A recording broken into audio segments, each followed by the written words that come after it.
This is the Construction Leading Edge podcast from constructionleadingedge.com. My name is Todd DeWalt, and my job here is to help you grow your leadership skills, grow your business, and grow your income. And today, I want to talk about and dispel a myth about entrepreneurs. There's a myth about entrepreneurs that I want to dispel. You know, there's lots of talk about CEOs, entrepreneurs, business owners in the media, on social media, in magazines like Forbes and Inc. and entrepreneur magazines, podcasts, and rightfully so. I'm not taking anything away from entrepreneurs and business owners, but what about the people who have an entrepreneurial streak? They have this entrepreneurial itch to scratch, but they work for somebody else. They're an employee. Well, those magazines and blogs and podcasts would all tell you that you need to follow your dream. You need to take the leap. You need to push all your chips to the middle of the table. You need to put it all on the line. Otherwise, you're just a coward or a quitter. And I saw this quote recently that said, 90% of the people who quit on their dream work for the 3% who didn't quit. And frankly, that's just kind of annoying.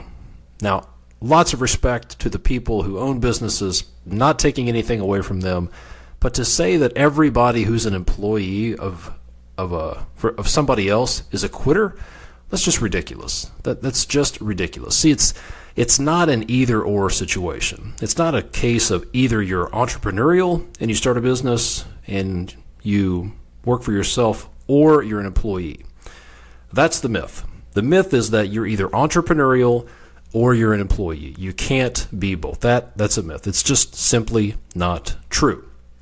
You can be entrepreneurial without owning a business. You can be entrepreneurial and be an employee. See, if you're an employee, your company needs you to be entrepreneurial. And if you own a business, if you're one of those entrepreneurs, then you need entrepreneurial employees. You need people around you who are just as entrepreneurial as you. Entrepreneurs, CEOs, small business owners all need people on their team who are entrepreneurial. So in this podcast, you're going to learn 7 characteristics of an entrepreneurial employee and how entrepreneurial people can be set up for success inside an existing business. How can you be both entrepreneurial and be an employee without starting your business? So let's talk about the 7 characteristics of an entrepreneurial employee. Number 1, you need to have a high sense of agency. A high sense of agency. That is the awareness that you are in control of your emotions, that you have the ability to change your situation. That's what agency means. It's the realization that you have the ability to take action, to be effective, to influence your life and your situation, and that you are responsible for your behavior.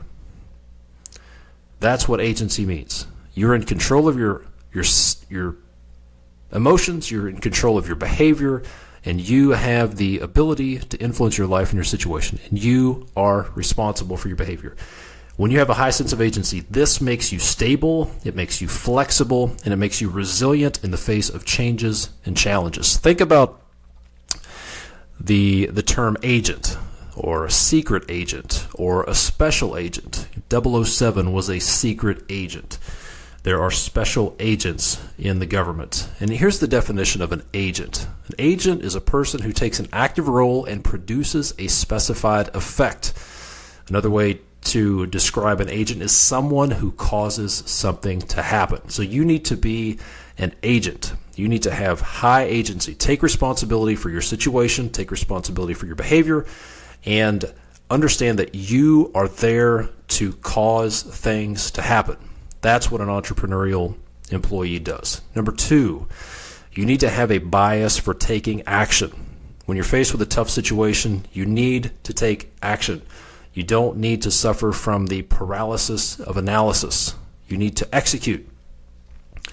In the book Extreme Ownership by Jocko Willink and Leif Babin, they talk about this principle in battle called prioritize and execute. When they're in battle, you prioritize and you execute.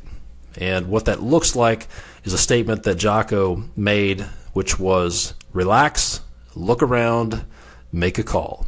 Relax, look around, make a call, but have a bias for taking principled action on your priorities. That's what you need to do. You need to be an action taker. Next, you need to have an objective focus and not an obstacle focus. Again, you need to be focused on the objective and not the obstacle. I used to run a company where there was this guy named Bill who had a special ability to find every conceivable reason something could not be done. This guy was like a bloodhound for obstacles. He had a finely tuned ability to detect and sniff out the slightest reason that he couldn't get a job done. He didn't have the right equipment, somebody was in his way, not enough time to start, missing some meaningless piece of information, somebody asked him to do something else. It was amazing how little he accomplished because he was obstacle focused. Now the rest of the guys in the company that worked for me, they were objective focused. Whenever an obstacle came up, they found a way to get over it, to get around it, to get through it, to just hammer that obstacle until it was gone because they knew that they needed to accomplish the objective. For those guys, not getting the job done was not an option.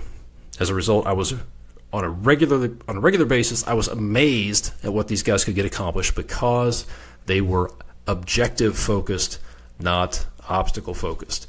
Entrepreneurs and business owners don't need people around them who are obstacle focused.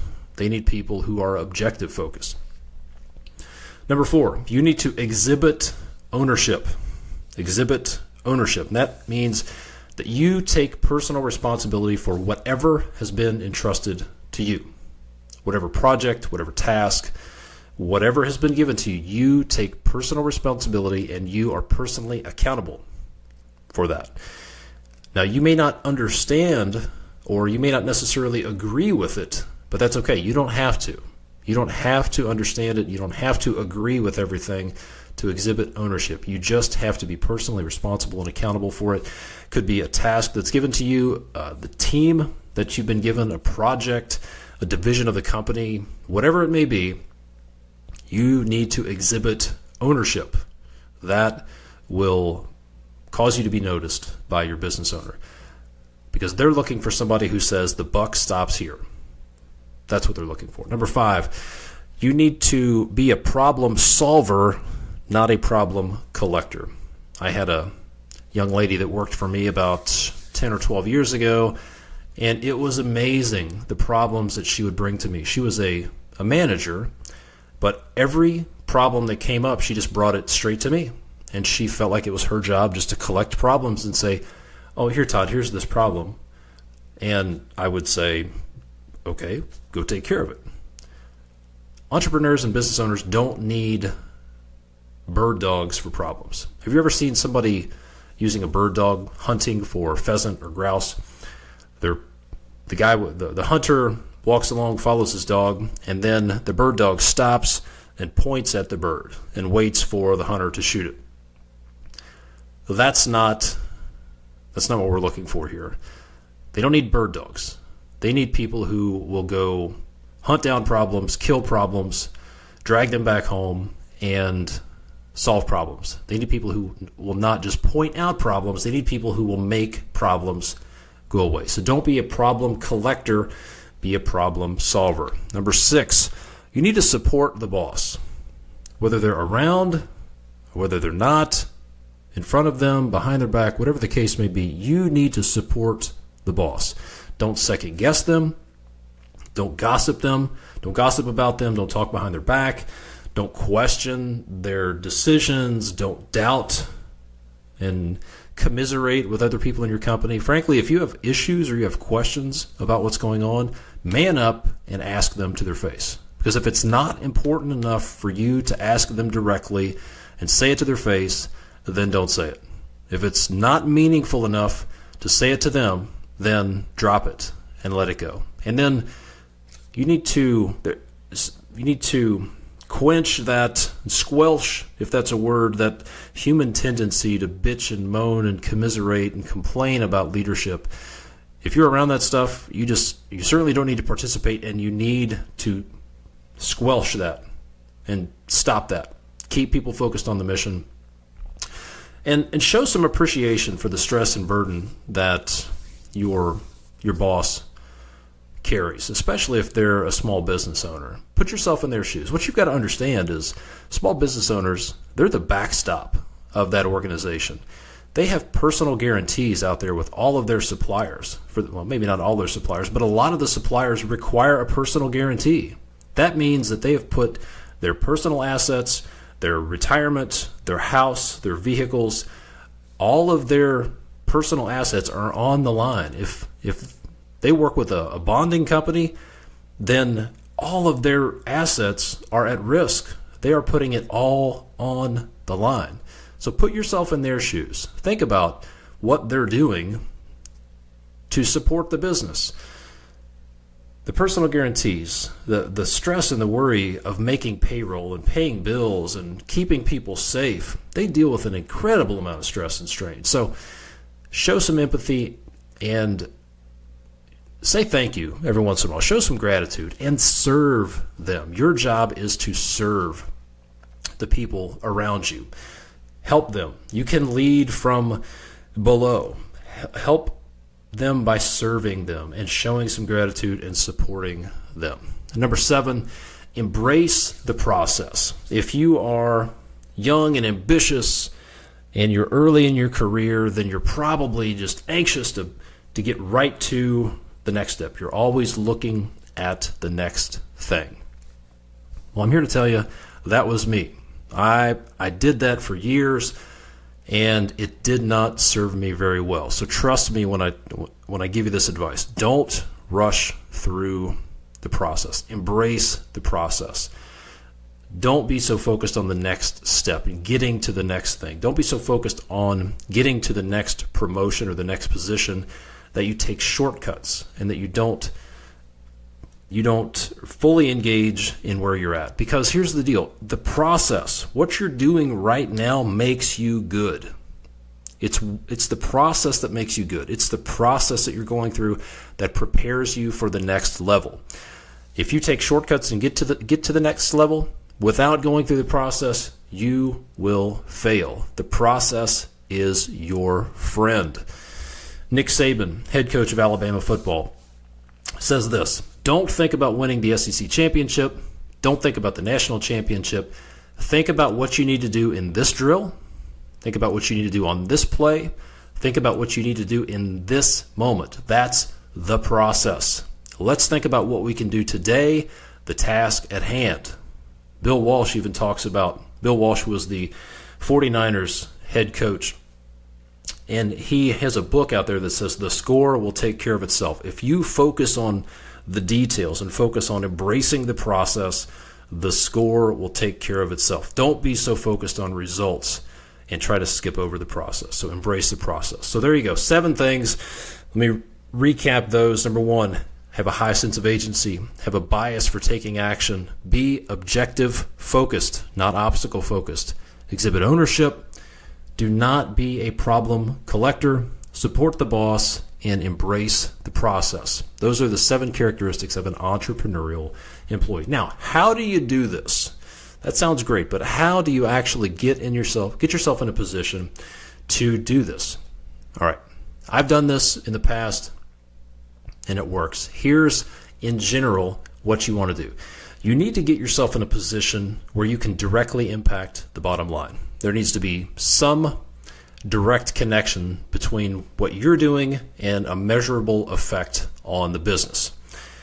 Could be you're improving bottom line, you're driving revenue, you are increasing sales, whatever it is. You need to get yourself in a position, whatever that may be, where there's a measurable effect on the business. Somebody can draw a straight line between your activity and the result on the business. This is the good news. If you work for a small business, is that this is really easy to do. The smaller the business that you work in, the easier this is to do. It's a little more challenging if you're in a big company. It can still be done. But what these roles may be could be business development, project manager, superintendent, project executive, general manager, operations manager, vice president, COO, whatever the case may be. but you want to get yourself into a position where you can directly impact the bottom line. And next, you're going to establish a compensation package with some performance-based incentives that are aligned with the owner's interest or the interests of the business. And what those incentives could be tied to, they would be aligned with things like sales, revenue, fees, net profit, gross profit, something that is you're going to have a performance indicator that is tied to those results. And here's a sidebar. I was having a conversation recently, and somebody mentioned that they wanted to get themselves in a position where they could have some ownership in a company. They did not have an ownership stake in the company, and they thought that they wanted to have an equity stake or an ownership. And my advice to them was that ownership is not the only way to get some upside from a business, and frankly, it may not always be the best way. And in some cases, it may not even be a good thing. It sounds good on the surface to have an ownership stake in a company, but what you've got to realize is that when you have an ownership stake in the company, you're basically married to the business owner and whoever else has an ownership stake in the company. And that means all of their decisions, all of their family situation, their financial situation, their health situation affects your stake in the company. So the question would be that you need to ask yourself is, do you really want ownership in the company, or do you just want to be compensated based on performance? Maybe you do want ownership in the company, or maybe another way to think of earning more money from the company would be to think of it like this: I will take a share of the profits and I'll go invest that money elsewhere, somewhere that I have control, instead of taking an ownership stake that is completely tied up in the business, which frankly is hard to liquidate. It has all these other things tied to it, like the other partners and the other owners' family, health, and financial situations. So there are other ways to get upside rather than having ownership in the company. So now, back to the strategy. Your goal is to create a business unit inside a business where you have the resources and incentives to grow the business. You're not trying to spin off your own company that's standalone. What you're trying to do is leverage the existing business as a platform that you can build another business unit on top of that has incentives for you to make more money and grow that business that are also good for the company. You want to create a win-win situation where the more money you make, the more money the business makes. That's where the alignment between your incentives and the goals of the company need to be tied. So your incentive is going to be tied to sales or revenue or profit, gross profit, net profit, fees, whatever the case may be. But that's where the win-win comes in. Okay, now what? What do you do now? What can you do right now? Let's say that you're in a situation where you've got this entrepreneurial streak, and maybe you've been thinking about starting your own business in the next few years because you feel like that's what you should be doing. And now you're thinking, oh, okay, well, I'm in with a pretty good company, and I could see some opportunities here. And I like the sound of not having to start my own business, not having to take on all that personal risk and still get compensated and rewarded for my work. So you may be wondering, well, now what? All right. Let me ask you this. If you were going to run a marathon or a Spartan race or a Mutter race this Saturday, would you do it with no training? Would you just show up cold on a Saturday morning and run 26 miles or run a Spartan race? I certainly hope not. The reality is, if you're going to go through something as rigorous as that, you would train. You would develop your skills. And if you want to develop into this situation, if you want to get yourself in position to offer this kind of value to your current company, or any company for that matter, you need to do the same thing. You need to train. You need to develop your skills. You need to get better. Next, you need to get to work. Get to work with what you have and look at what's going on in the business right now. Figure out what the business needs are. What are the pain points? And then start working on solutions. A good way to find pain is to look for chaos. Wherever there's chaos, wherever there's frustration, that's a good sign of a pain point. That's a place where you can get to work. That's a problem that needs to get solved. So look for chaos and then go solve it. Start demonstrating your ability to solve problems. Start demonstrating these characteristics that we just talked about, and then go do it now, before you ask for anything. Before you make a pitch, before you ask for a raise, go demonstrate your ability. You may have been hired based on potential, but you get promoted based on results. I'll say that again. You may have been hired based on potential, but you will get promoted based on your demonstrated results. Next, after you've demonstrated some results, after you've proven that you can do these things, you've proven these characteristics, you're continuing to develop your skills in this area, when the time is right, when you have an opportunity, discuss your plan with your leadership or the business owner. Say something like, I want to help grow the business. I want to stay here. I'm in it to win it. Would you be open to an arrangement or a role that has some results-based incentives that create a win-win situation where we both make a lot of money? If they say, yeah, I would definitely be interested in that, then you take the next step. If for some reason they say, no, I just want to pay you by the hour, I just want to pay you salary, I don't want to do that, then you know what you're dealing with, and you probably want to start looking for a different situation. So regardless of what they say, whether they say yes or no, let me tell you about this next step that I learned from the manager of a Longhorn Steakhouse in Louisville, Kentucky. I was in there for a late meeting one day, walked out at about 2 or 3 o'clock in the afternoon. The manager was holding the door, and I asked him, what do you do in the way of business development for a restaurant? You're fixed. It's not like you can take your business. You can't go get people 100 miles away. You have a certain area that you're dealing with. You've got some real constraints you're dealing with. What do you do to grow your business? And he said, that's simple. He said 3 words that I've not forgotten several years later. He said, it's real simple. 4-wall execution. 4-wall execution. And I said, well, what does that mean?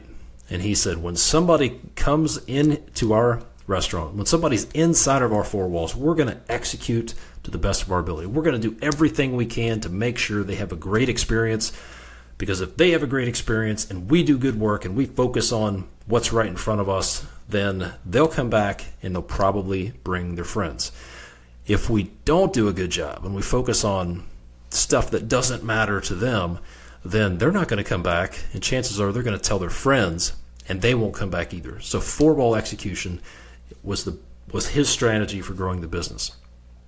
So what that means for you is that you just execute on everything that comes in front of you, and you let the scoreboard take care of itself.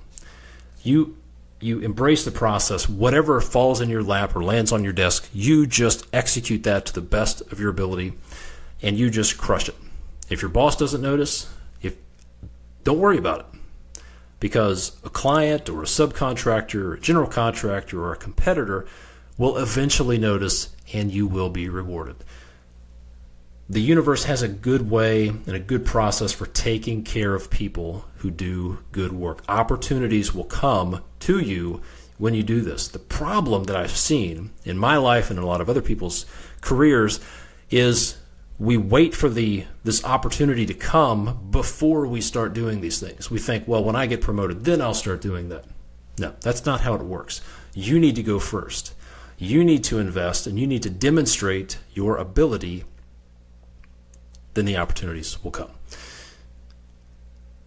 Okay, so if you lead a construction business, whether it's as the owner or the CEO, vice president, general manager, or any other role that involves leading and growing a construction business, I want to help you. I hope that this has helped you. I hope these characteristics of an entrepreneurial employee and this process and this idea of creating an incentive-based compensation package has helped you.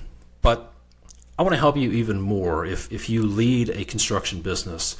I want you to imagine this. What if you could stop? What if you could focus on being strategic and focus on growing your business? What if you could spend your time developing your team? What if you could feel like you owned a business or you ran a business instead of just owning a job? What if you could make the jump and get to the next step with your business? You know what that next step is. What if you could actually get there? What if you could spend less time putting out fires and less time dealing with minutia and be more strategic? What if you had systems in place to reduce the chaos that you're dealing with? And what if you stay stuck where you're at? What if you don't make any changes? What's going to happen when the economy changes? We're in a cycle. We're at the high point right now, but at some point it's going to shift. It's going to adjust. What's going to happen when the economy changes? And think about this. How long have you been frustrated? If you're frustrated with something in your business, how long have you been frustrated about that? Do you think it's going to get better by itself? And what's going to happen if you keep doing the same thing? Are your results going to change, or will you just continue to get the same results? Well, as I said, I want to help you if you lead or own a construction business. And the best way I can do that is with the Advanced Construction Leadership Community, or the ACLC. I set this up earlier this year to help people just like you who own, lead, or manage construction businesses. And that's what it's all about, is helping you do what you need to do to get to the next level. So head over to constructionleadingedge.com/community to find out how the ACLC can help you win, help you get to the next level. I hope this has helped you. If you have any questions, send me an email, todd@constructionleadingedge.com. Thanks for listening. I will talk to you next time.